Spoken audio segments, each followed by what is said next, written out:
Welcome back to LoboTax. I'm Justin Green. I'm Tom Polyoff, and I'm finally back on anchoring today. It is a great day. We are so glad to see you here. First up, it's the weather. Welcome to weather. I'm Gianna Damana. And I'm Kai Brennan.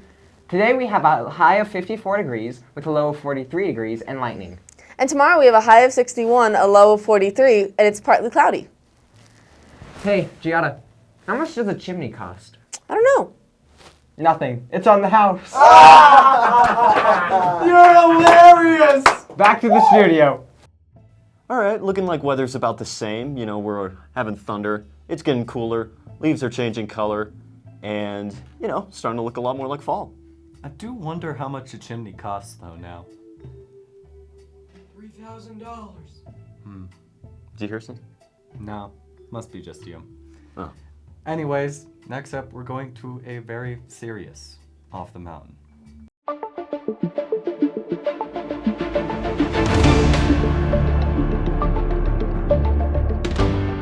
Hello and welcome back to Off the Mountain. I'm your host Wyatt Damiani, and I don't have very good news stories for you today. We begin with the heartbreaking events of September 10th, 2025, which struck close to home. At approximately noon, reports of an active shooter at Evergreen High School reached the Jefferson County Sheriff's Department. 2 students from Evergreen High School were victims of this tragedy. One student was shot inside the school, and another was shot outside the building. As of Wednesday night, 1 student remains in critical condition at Common Spirit St. Anthony's Hospital in Lakewood, while the second student, in stable condition, has been transferred to another medical facility. The suspect, identified as 16-year-old Desmond Hawley, took his own life during the incident. At this time, only 1 victim's identity has been released, and we respect the privacy of the families involved. Let us now observe a moment of silence to honor the victims of the Evergreen High School shooting, their families, and the entire Evergreen community.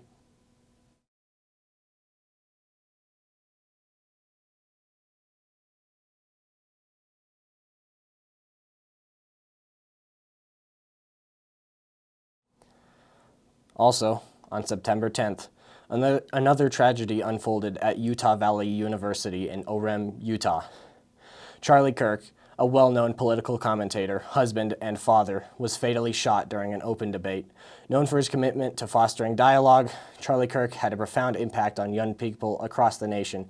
He passionately encouraged youth to think critically, question assumptions, and seek knowledge to form their own informed decisions. Through his organization, Turning Point USA, and his Prove Me Wrong campus events, he invited students of all perspectives to challenge his views, creating spaces for open debate. Kirk believed disagreement was a healthy part of intellectual growth, often engaging respectfully with opponents, finding common ground, and showing civility even in heated discussions. His approachable demeanor and willingness to listen, even to those who opposed him, reflected his commitment to finding humanity in others, inspiring many to pursue brighter futures through independent thought and dialogue. His loss leaves a void for his family, his wife and children, and for the countless individuals he mentored. Please join us in a moment of silence for Charlie Kirk and his loved ones.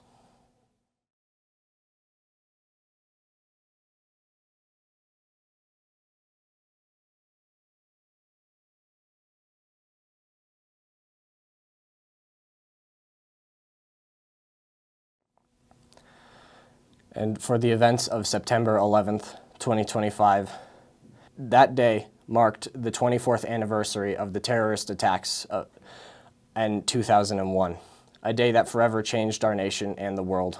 On that morning, 4 commercial airliners were hijacked by al-Qaeda terrorists. 2 planes struck the Twin Towers of the World Trade Center in New York City, causing their collapse.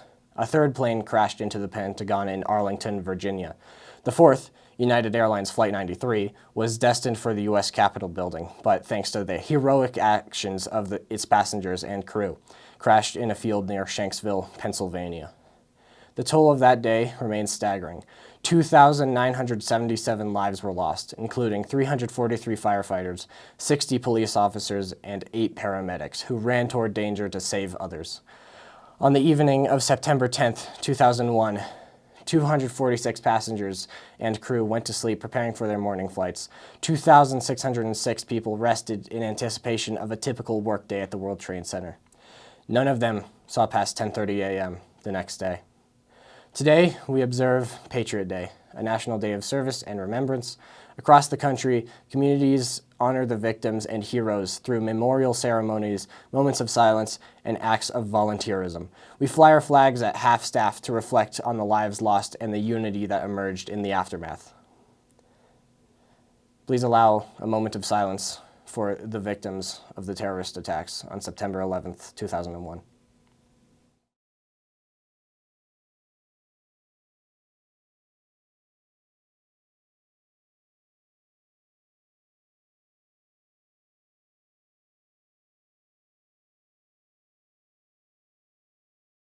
As we process these recent and historical tragedies, let us hold close their lessons.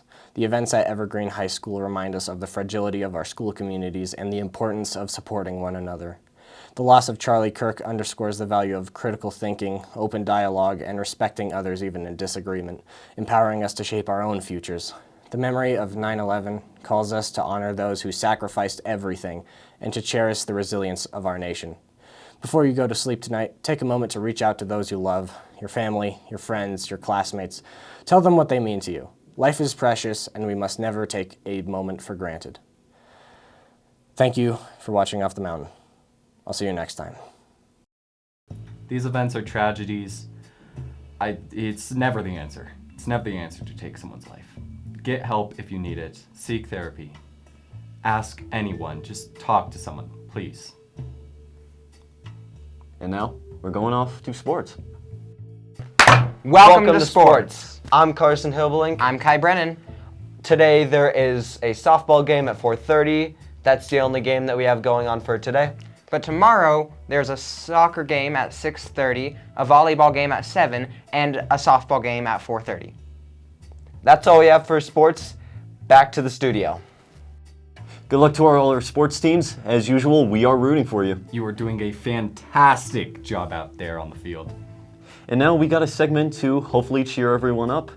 It is Deep Thoughts with Tom Polioff.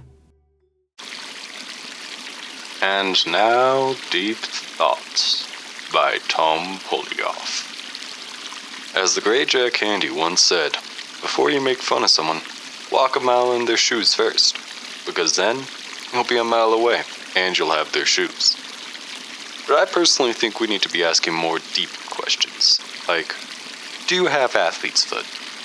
Because now, I'm a mile away and I got really itchy feet. Man, my feet are really itchy from that. Oh, hey, you got the short end of the stick. I got some new shoes though, so, I think it worked out in my favor. Anyway, that's all we got for LoboTax today. Thank you so much for watching. I'm Justin Green. I'm Tom Polioff. And remember, go Lobos!